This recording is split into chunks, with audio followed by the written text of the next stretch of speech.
How to customize your resume, your CV for each job application. Here is a question for you. Are you sending the exact same resume or CV for every job posting you apply for? If so, that's a critical mistake, a cardinal sin, and it may explain why you're not getting calls, interviews, or any traction. This is Career Tips for a Crazy World. And I'm going to walk you through how to customize your resume, your CV for every job application, step by step.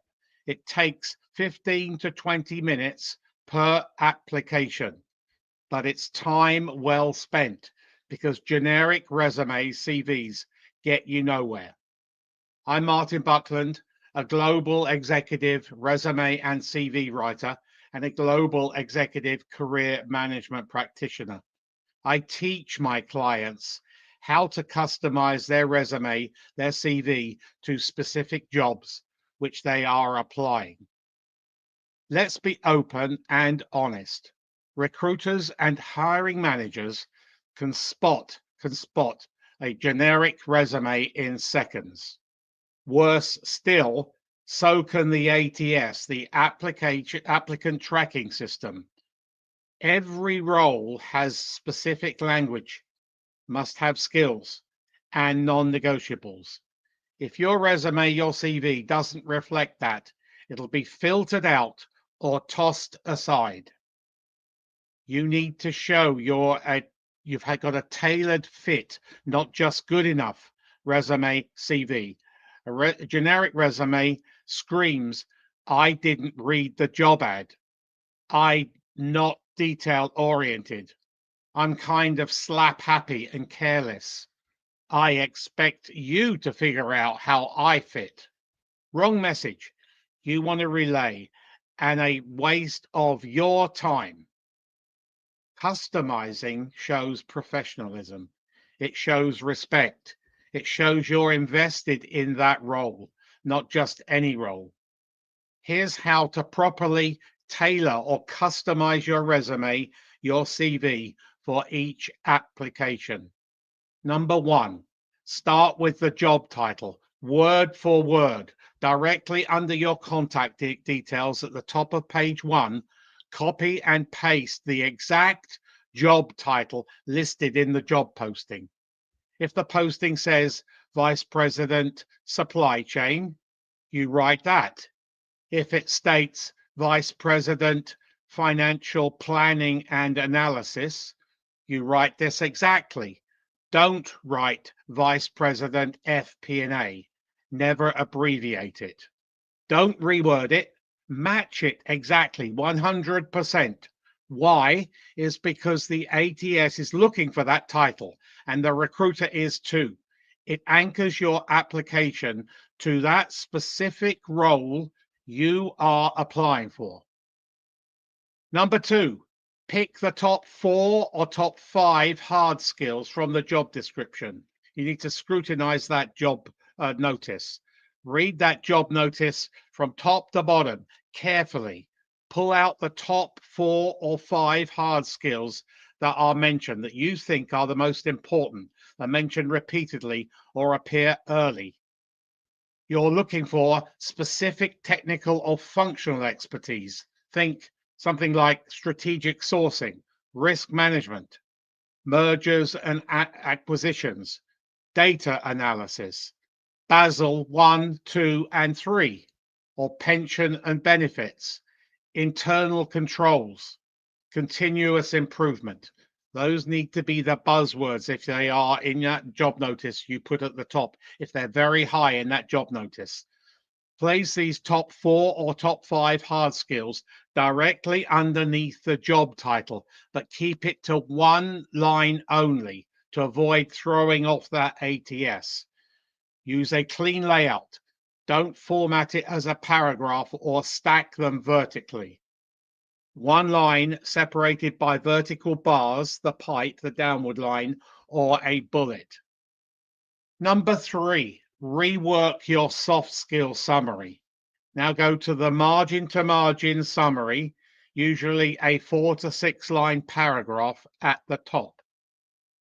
Pull the soft skills verbatim from that job description and weave them naturally into your summary. If they want a collaborative leader, say it. If they want strategic thinking and resilience under pressure, say it.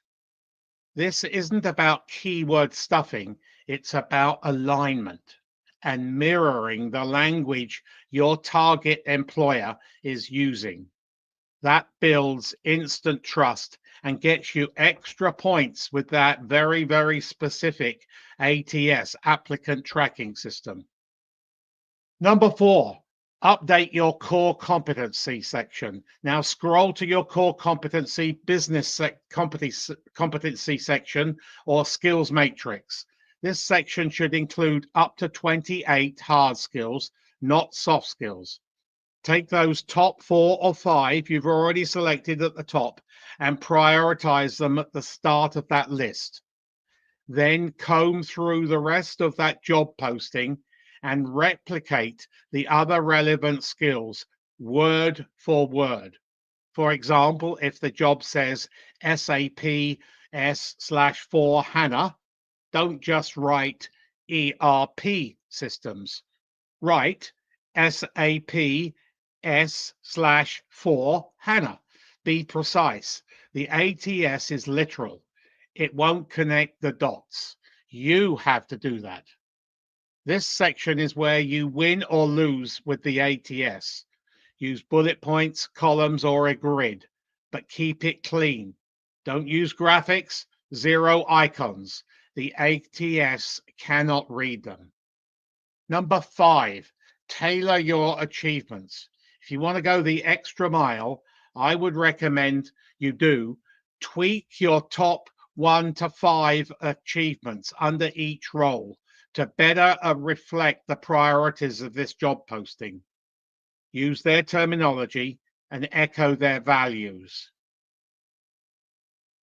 If this role is global, emphasize your international leadership. Put a number of countries you've worked in or led teams in. If the role is ESG focused, surface that from your past work, and if it was a smaller part of your job. This level of alignment gets attention fast.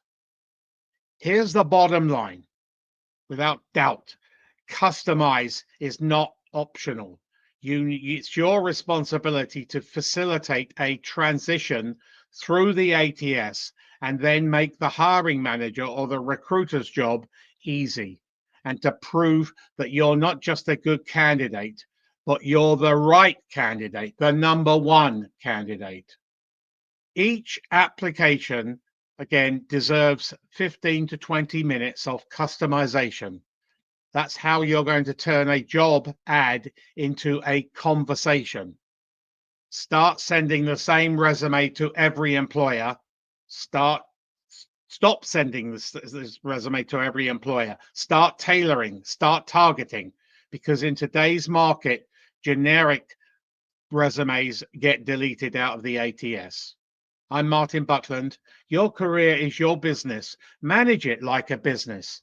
For more tips on executive career management, visit my YouTube channel, Martin Buckland, and don't forget to subscribe and press the bell button where you will be notified of upcoming videos. Have you now learned to customize your resume to each job you apply for? If you haven't been doing it right now and you're getting frustrated, the reason is you're not getting any calls is because you're not customizing it to each and every job you apply for. The value, the time, the ROI time is well worth it.